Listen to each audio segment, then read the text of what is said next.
I'm Logan Crawford, and right now on GBN, we're sharing a story of faith, perseverance, and divine miracles. We're taking a look at Olina F. Bailey's memoir. It is called The God We Serve is Awesome.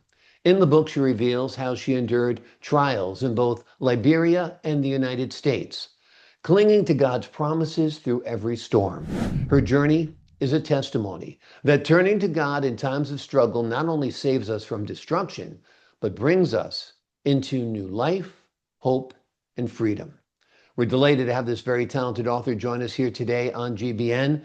We thank the team at Atticus Publishing for helping us put her on TV today, and we ask viewers like you to support authors like her by subscribing to our channel and by purchasing her beautiful book. The links are below this interview. Olina, great to see you here today. Thank you so much for joining me. Thank you. I'm happy to be here.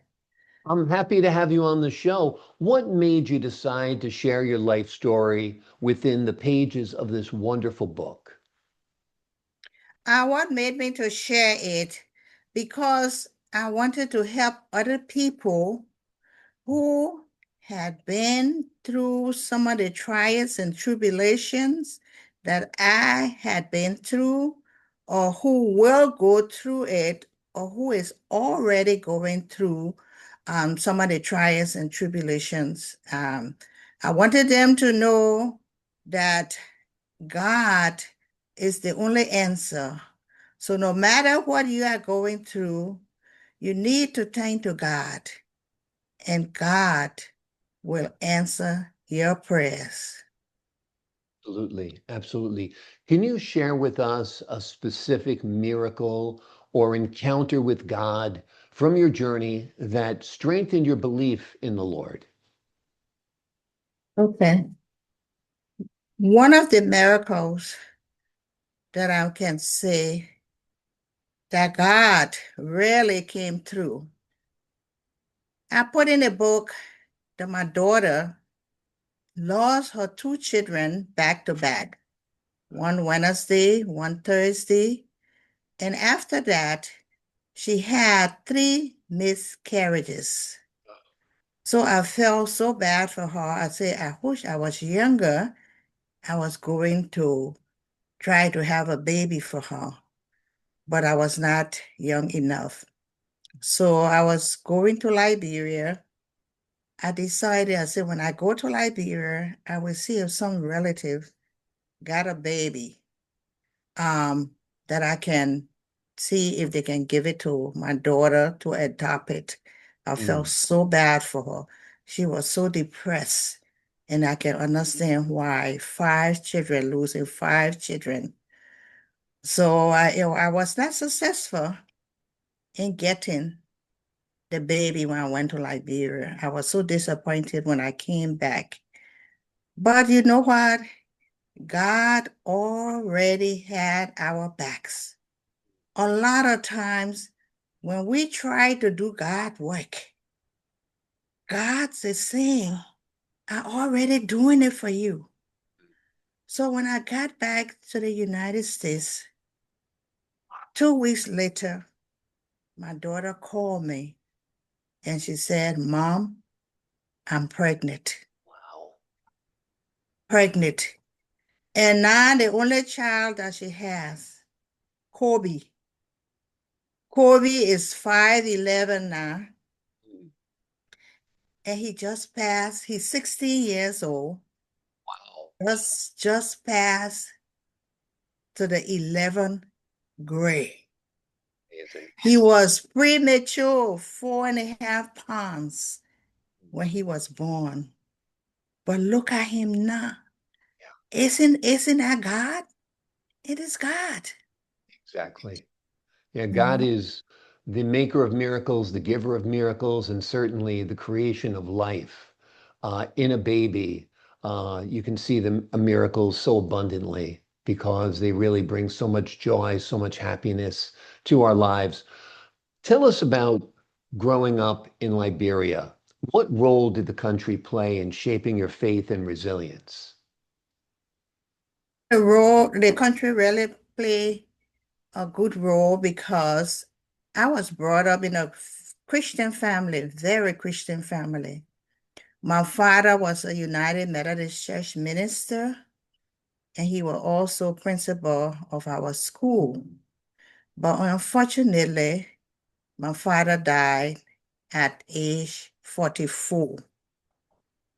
And when he died age 44, my mother still continued on giving us the lesson. We read the Bible. We went to church every Sunday. And after Sunday, after church, we had Sunday school. And after Sunday school, my mother had Bible lessons for us. We had to do Bible lesson before we could go out to play. Every Sunday morning, 5 o'clock, she used to wake us up and we'd have family prayers. So I grew up in the Christian faith, and I thank God that I never changed. I continue to build my life believing that God is there and that God is able. And with thee, all things are possible. Absolutely. It's a beautiful feeling. It's a beautiful realization because you realize you never are alone. You never walk alone. And I think that's wonderful. Talk to us a little bit about your transition to life in the United States. That was filled with both challenges and blessings, correct? Yes, both challenges and blessing. After I got married at the age of 21, my husband got a scholarship to come to the United States.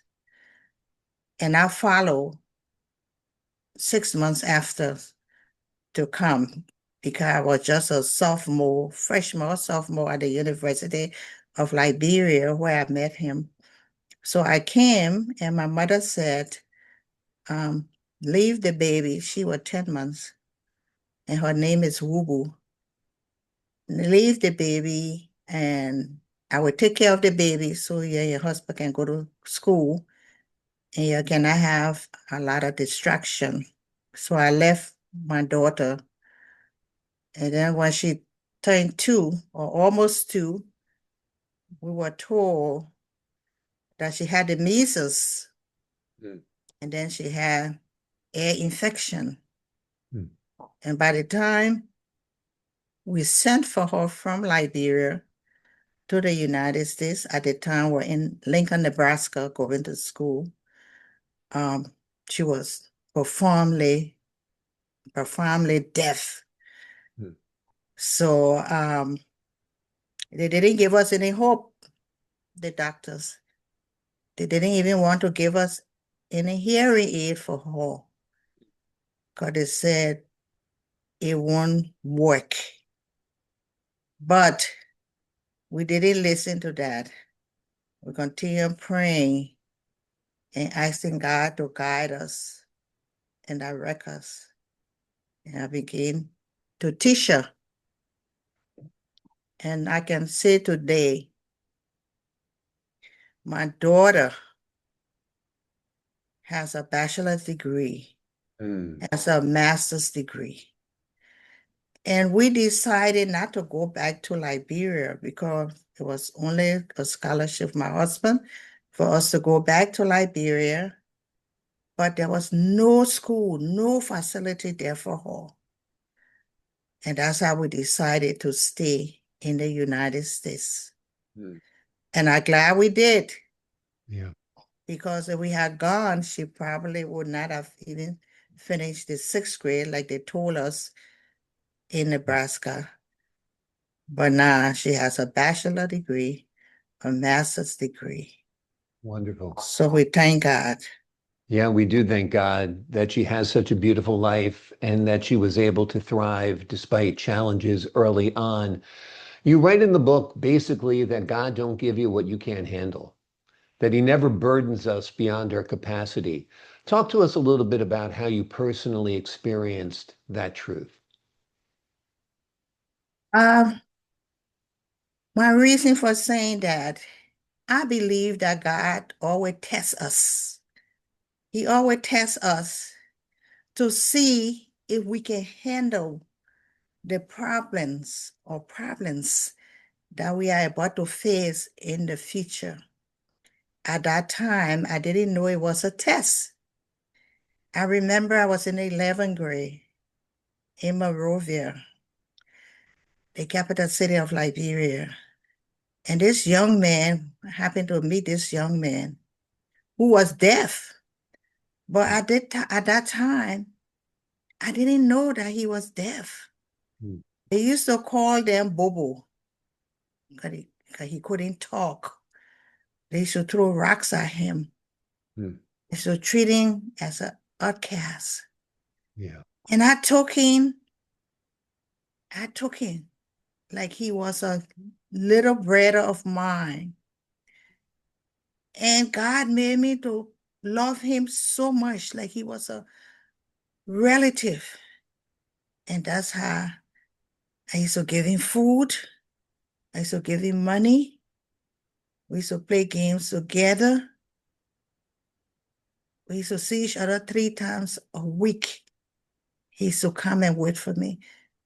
And I felt so much love for him. And I was able to start teaching him. And he was able to say a few words and communicate with me. Mm. I did not know that God was preparing me for what I was going to face later in life.